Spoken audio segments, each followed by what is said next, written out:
Hi, everyone. Welcome to our presentation. Today, we're going to be talking about our behavior change project, which is all about limiting our social media screen time. And the people that helped make this happen and created this are Corey, Madeline, Brooke, Isaac, and Brittany.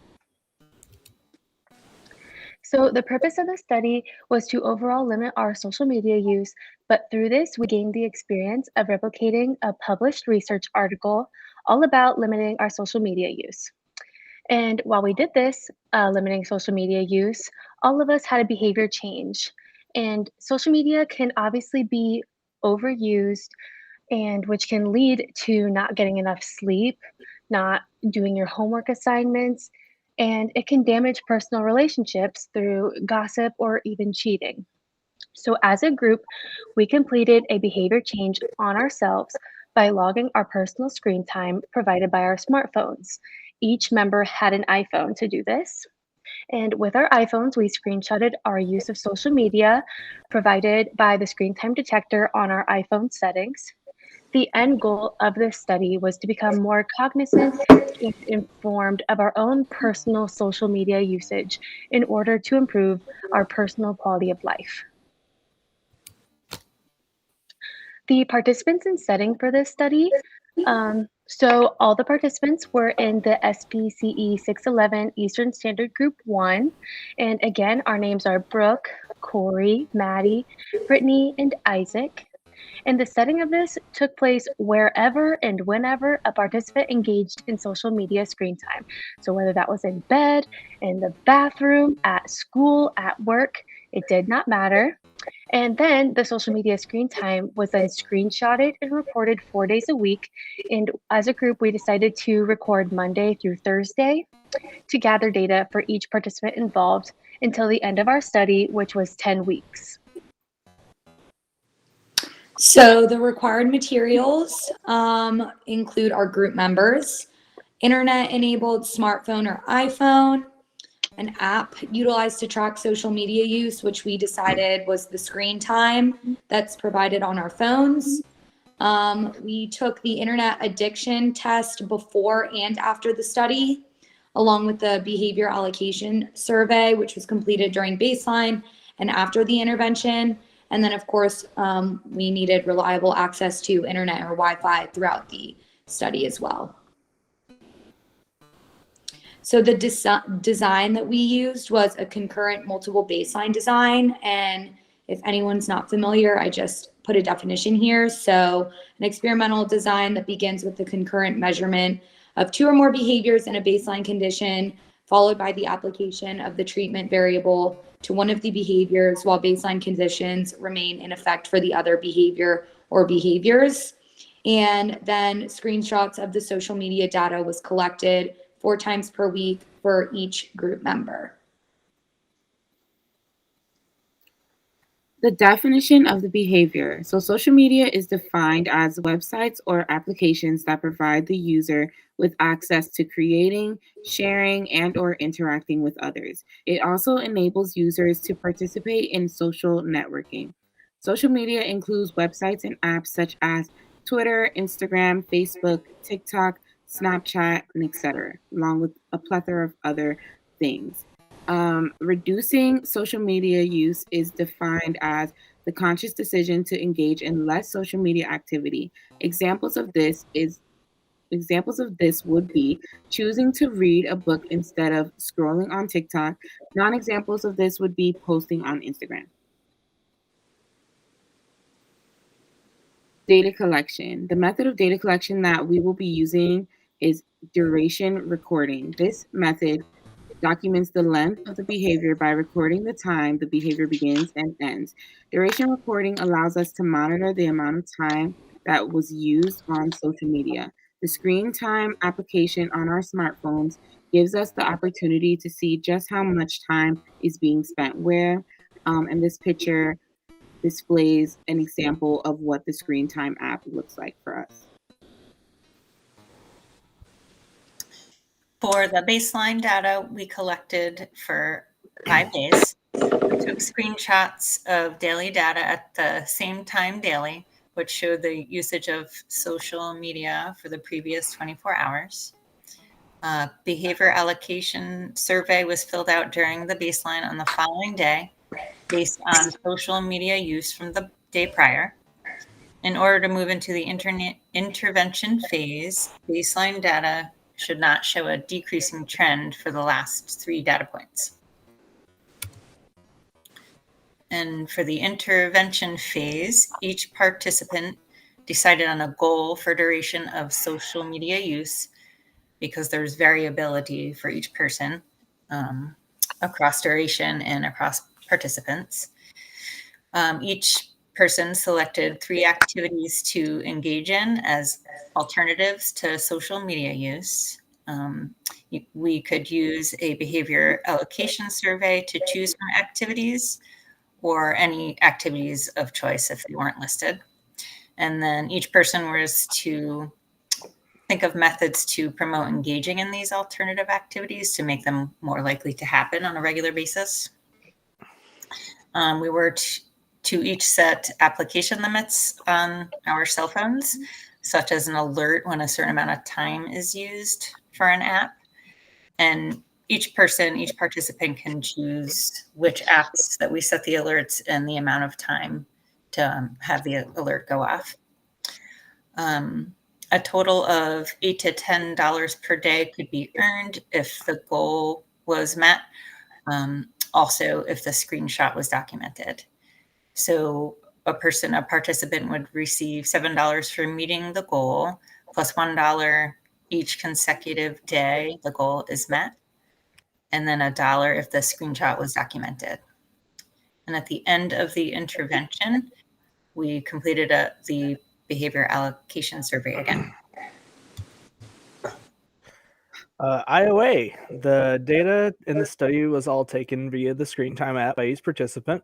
The participants agreed that social media was not to be accessed on any devices other than those with the Screen Time app installed over the course of the intervention.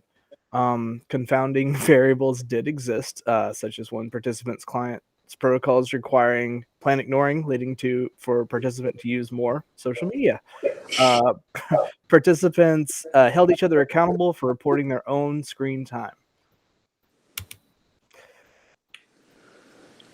Treatment integrity. Each participant of the study was responsible for collecting their own data, taking at least take at least 5 data points or 4 data points per week, measuring in minutes the time they spent on social media apps via Screen Time app on each participant's smartphone. All participants were briefed on the intervention procedure and expectations. Prior to the start of the study, all participants took the behavior allocation survey, selecting replacement behaviors for social media use. And here is the first graph. For each of us, we are showing a graph, and it shows the baseline and then the intervention phase, the contingency management for the daily number of minutes on social media. And my baseline mean was 191 minutes. The baseline range was between 117 and 323. The intervention mean is 94 minutes, and the intervention range is between 66 and 119.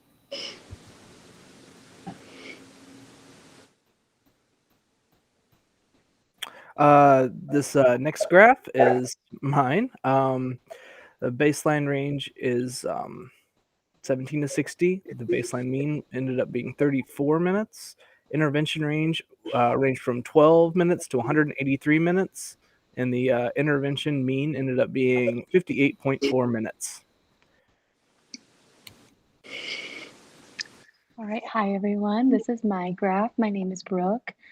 My baseline range was 68 to 200 minutes, and my baseline mean was 128.2 minutes. Intervention range was 51 to 402 minutes, and intervention mean was 158.3 minutes. All right, this is my graph. Obviously, my social media use is a bit of an issue. So this really brought some awareness for myself. But my baseline mean is 282, and my range is 177 to 561. And then the intervention means 248, and the range was 111 to 380. Okay, so this is my graph. Just like Maddie, I also have a huge issue with social media, and this was very eye-opening. So my baseline mean was 444.2. My baseline range was 400 to 485. My intervention mean was 287.2, and my intervention range was between 169 to 450. Okay, so we each have supporting literature articles we're reviewing. The first article was Time Spent on Mobile Apps Matters, a latent class analysis of patterns of smartphone use among adolescents. And I included this because a limitation of the original study were the ages that were studied. We would like to see more research on decreasing adolescent social media use that leads to problem behavior. This study consisted of 342 adolescents and looked at the level of distress from patterns of smartphone or social media use, from time spent on apps, and the psychosocial dysregulation. The results suggest that adolescents with heavy, objective, daily smartphone use show greater psychological distress, greater problematic social media use, a tendency towards social comparison, and moderate difficulties regulating their emotions. There is a need for developing prevention activities and interventions for problematic social media use. There should be emphasis on emotional regulation and online social comparison, according to this research study. All right. The article I found was Facebook use and sleep quality. Light interacts with socially induced alertness. So, late night use of social networking sites or screen time in general can lead to sleep problems that can affect one's alertness throughout the day. Though the reason why is unclear, researchers agree that one possible culprit is is the type of short wavelength light emanated by these screens. Another possibility is the content we view on these sites affects us emotionally, whether it be positive, putting us in a state of arousal happiness, or negative, putting us in a state of arousal negatives. The result of the study showed that the arousal negative state affects our sleep negatively more than when we are in an arousal happiness state. So there you go. Hi everyone, it's Regan, and the article I chose is titled What Behavior Change Techniques Are Associated with Effective Interventions to Reduce Screen Time in 0 to 5-year-olds. And the reason I chose this is I found it really fascinating, as we are a group of adult grad students measuring our screen time usage, and it's kind of sad to think that there's problematic screen time usage with such young children. And so as I read this study, it dove into the issue of screen time being a sedentary behavior. And what this means is that when these children are so busy with having screen time, it's linked to lower levels of physical activity. So, with technology being on the rise, with easy access to it at all times, at the grocery store, we see children have the iPads in their face, in the car. So, this excessive use of screen time is associated with negative outcomes on children's health, specifically obesity in children. So this study focused on 642 children aged 2.5 to 5 years old. Screen time was defined as any use of television, playing on the computer, tablet, and or the phone, and the use of playing video games. The interventions with the highest promise ratios were behavior substitution, information about social and environmental consequences, demonstration of the behavior, and behavioral practice rehearsal, social support, action planning, and goal setting the behavior. And at the end of the study, screen time decreased by 25 to 39 minutes per day in very quite promising interventions. All right, for my supporting literature, I picked the feasibility of smartphone interventions to decrease problematic use of social networking sites, which was a randomized controlled trial. And for this study, it investigated the effects of smartphone interventions on problematic social media sites use, along with differences in intervention outcomes based on the different characteristics, including gender and age. So this was a 6-week study, and there were 110 participants who were picked randomly, and they were placed in either the mindfulness or the social networking site intervention groups. And the study aimed to assess the effect of the two different interventions on the participants. So for the mindfulness group, they received a mindfulness-based instruction to address addictive urges. And for the social networking site, they received an intervention specifically targeting social networking site usage. And results concluded the intervention had significant positive effects on overall health, anxiety, problematic social media, and loneliness over time. And participants reported decreased levels of anxiety and problematic social media, decreased psychiatric well-being scores, and the interventions were effective for overall well-being.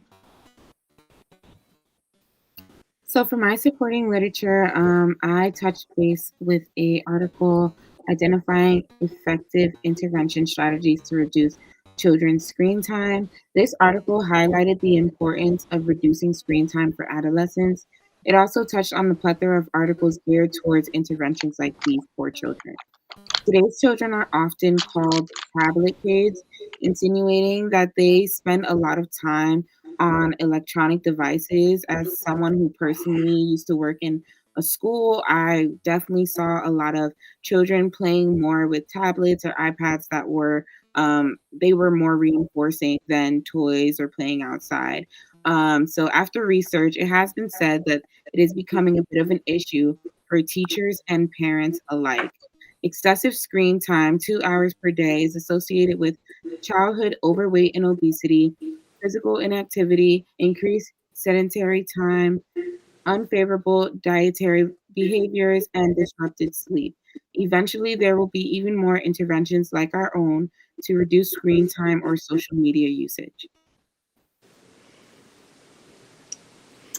So there were a few limitations on the original study that we did a replication study on, and we would like more research with decreasing social media use with various age groups, social economic status, diversity, and disabilities should all be considered during research, as all these factors may influence things such as the alternative activities that are accessible. Larger sample sizes to include different cultural backgrounds, as cultures may have varying beliefs on social media use and varying access to social media use. And we thought that the reinforcement may need to be changed and become individualized when including people with disabilities or diversity or different SES. And not everyone may be motivated or reinforced by money that was used in this study.